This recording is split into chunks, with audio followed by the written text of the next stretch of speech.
In today's episode of Voiced, we have a post from r/relationships by this girl Asanawire, and it's about a shocking discovery that leads to the unraveling of her marriage after finding an explicit Snapchat from another woman on her husband's phone. Well, title kind of says it all. Throwaway, because my husband is active on Reddit. He's probably on it now. Here goes. I've been with my husband for 5 years, married for 1.5.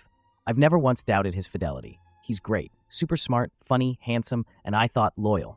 He's never given me reason to doubt him or be suspicious. I thought it was kind of odd when he downloaded Snapchat. He's not big on social media. I have one, but I'm not very active. We rarely snap each other. He said his friends were really active and he liked it better than Facebook, so, as I said, I've never had any reason not to trust him.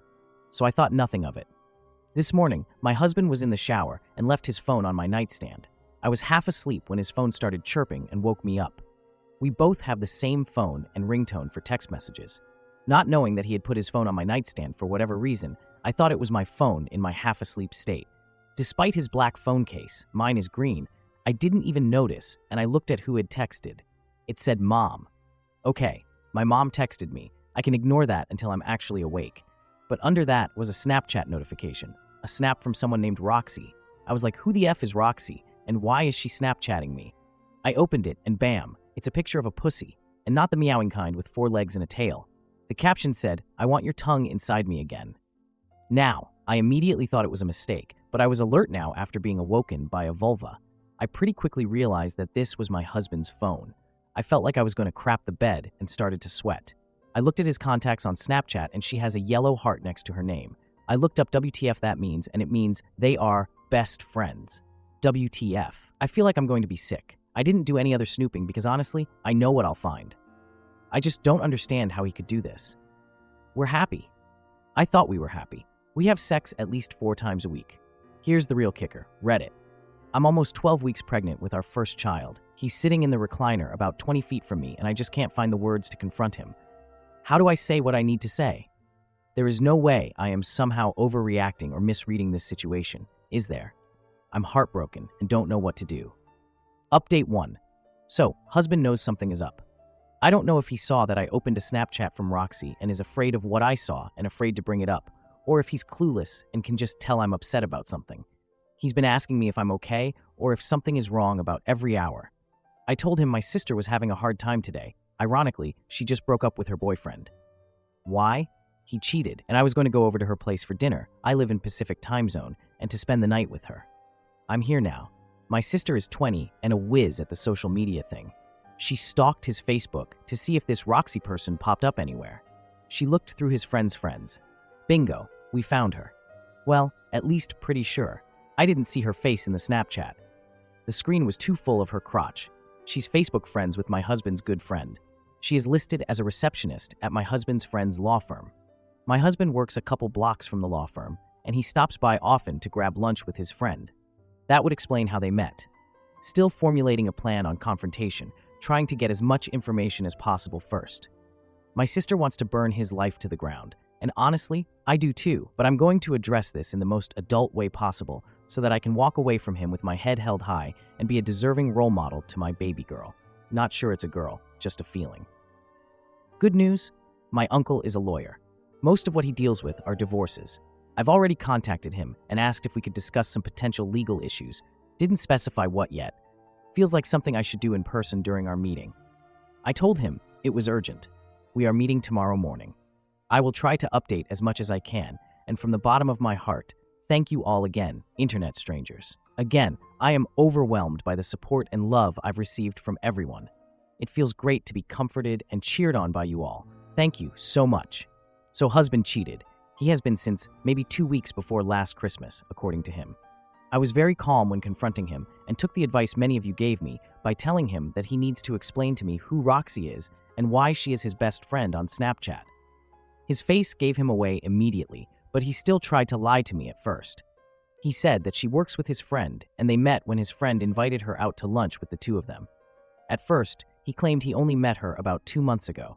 He said that they are best friends because he doesn't receive many Snapchats from others and she is extremely active on the app.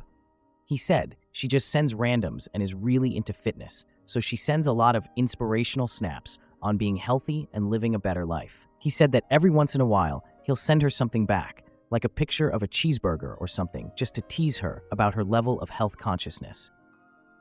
First, I asked why he didn't just tell me about her. He said he didn't even think about it because she's just an acquaintance, not even a friend. Then I asked if he'd ever received anything even remotely inappropriate from her. He answered with, "Not on purpose." I'm assuming he went with that because he knew I opened that Snapchat and he probably knew it was a bad one. I asked what "not on purpose" means. He got very defensive, started raising his voice and saying he doesn't need to explain what that means, that sometimes people accidentally send the wrong Snapchats to the wrong people. Then he had the nerve to say something along the lines of, "I feel like I'm on trial here. People warned me that you'd get crazy when you're pregnant, but I never thought it'd be this bad." Now, as some of you mentioned in my last post, it seems amazing that I'm able to keep such a level head. That is because I was raised by a mother who always told me that you never accomplish anything with anger, that you can be emotional, passionate, upset, etc., without ever raising your voice. Messages received quietly and concisely are just as loud and clear as messages received through yelling and screaming. That is how I have lived my life for 26 years, with the exception of just a few blow-ups. I am human. This moment was an exception. I didn't exactly yell and scream, but I became furious. For him to try to blame this on me being pregnant, how unoriginal and offensive. Long story short, he said he'd never seen me this crazy, and I told him that I'd never seen a picture of another girl's cat on my husband's Snapchat before. He came back with that. I shouldn't have looked at his Snapchat. I came back with that. It was an accident. But even if it hadn't been, there shouldn't be any reason he's receiving Snapchats like that for me to see, accidentally or not, in the first place. I told him that I may be pregnant, but I'm also an intelligent person, and I am his wife, so I knew he was lying, and I deserved to know the truth. I asked if I could see his text messages to see if he's been texting Roxy. He said sure, no messages. Then I asked to see his Facebook messages. He looked like a kid caught with his hand in the cookie jar. He told me no. I asked why. He finally broke and started to cry. Told me he couldn't let me see the messages because they would hurt me, because they were inappropriate. Then it all came out. They screwed in the back seat of her car the first night they met. This is already long, so I'll spare you all the details, but it's been an ongoing affair for months. No, they did not always use protection. Although I was recently screened for STIs, I'll be getting checked again in light of this information. My uncle already assured me that if he was unfaithful, we would cream him in court. Really, the only thing I'm willing to fight him tooth and nail for is our home. I put a lot of effort and money into making this home my dream space. I won't be seeking spousal support, but I will seek child support. I'm obviously heartbroken and told him to go stay in a hotel or with Roxy for all I cared. I confronted him last night. My mom and sister stayed with me last night and let me sob all over them for hours. Right now I'm sort of numb, but I'm also thinking very clearly. I know what my next 10 moves are, and I feel supported and secure in my decision to leave him and keep my baby. A few things I just wanted to clarify. My husband is not a lawyer. His good friend is. There was some concern for my success in court if my husband is a lawyer. His friend is in environmental law, so while I'm sure he can provide some advice, he will not be my husband's divorce lawyer. There were suggestions of me terminating my pregnancy. I fully support the right to choose, and I would probably terminate the pregnancy if I was in a different financial position and lacked a support system. However, I work as a marketing manager for a large company. Not only does this allow me the privilege of working from home about 50% of the time, but it also grants me financial independence. I do not rely on my husband for money, and I really never have. He works in tech, so while he makes a good salary, I will have no need for spousal support. I have a phenomenal support system. This baby will be loved so dearly by so many. Yes, I will have to deal with my husband for the rest of my life if I have this child, and it will make future relationships for me more difficult, but it is worth it. I've wanted this baby since day one, and I am her mother, which means that I am strong enough to raise her alone, because I have to be strong enough. Here's to hoping for a speedy divorce. I'm ready to be done with this marriage, which is crazy because just a few days ago I thought my life was as close to perfect as you could get. Husband admitted to an affair. I will be proceeding with a divorce and will keep our baby. I'm numb but calm and feeling good about my decisions and how I handled the situation. I know there is a long road ahead of me, and this will all probably really hit me soon. When it does, I'll mourn and grieve the end of what I had thought was a happy union. Right now, I'm in self-preservation mode and much more focused on how to come out of this in the best position possible. Thank you so much for all the advice and support. Reddit. Formatting. I know it has been only a short time since I posted this update, but I need to tell you all how amazing all of you are. Wow, this much support is just wow. I wish I could reply to all of your comments and messages, but because of the volume, I'm just going to say thank you from the bottom of my heart to each and every one of you who read my posts, who commented, thought of me, wished my baby and me the best, messaged me, and anything else. I am currently at my parents' condo, sitting outside at their pool, sunbathing my little baby bump, and reading each and every one of your amazing and empowering comments. I just want you all to have that image, that you have made me happy and content in a time when I am short on both. This is proof that love does exist, even if it doesn't within my now-over relationship. And that is a powerful thing. Love to you all. Me again. I was going to post more details on what happened during the confrontation with my husband, etc., but then I decided against it. I should keep some details private. It's likely my husband has seen this post. I will leave you with this. My dad and I were up late talking last night, and as usual, he had the perfect thing to say to me. He told me that weak people are afraid of strong people. He told me to keep on terrifying the weak ones. That way, the only people who won't fear you are the bravest, strongest of people, and those are the people who are worthy of you.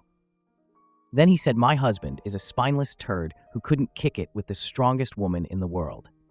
Just thought I'd leave you with that, and encourage everyone to be terrifying by being strong and not standing for nonsense. This is the last I will post on the matter. I have a lot ahead of me with everything, and will probably go quiet on Reddit for a while. Time to get ready for court and to be terrifying. Thank you, thank you, thank you again. Love to all of you, and best wishes. Love, T. Whew. Talk about a jaw-dropping roller coaster of emotions. It's heart-wrenching to see someone realize the person they trusted let them down in such an unimaginable way. But let's applaud T for her incredible strength and clarity in this chaotic moment. It's truly inspiring how she's channeling all that pain into action, ready to stand up for herself and her baby. Remember, guys, it's never easy to face such betrayal, but prioritizing one's self-worth and the well-being of children is absolutely crucial. What do you all think about her response to the situation? Is it wise to keep fighting for that dream home? Let's hear your thoughts in the comments below. Thank you for listening to today's episode of Voiced. If you enjoyed daily, high-quality stories, please like and subscribe to show your support.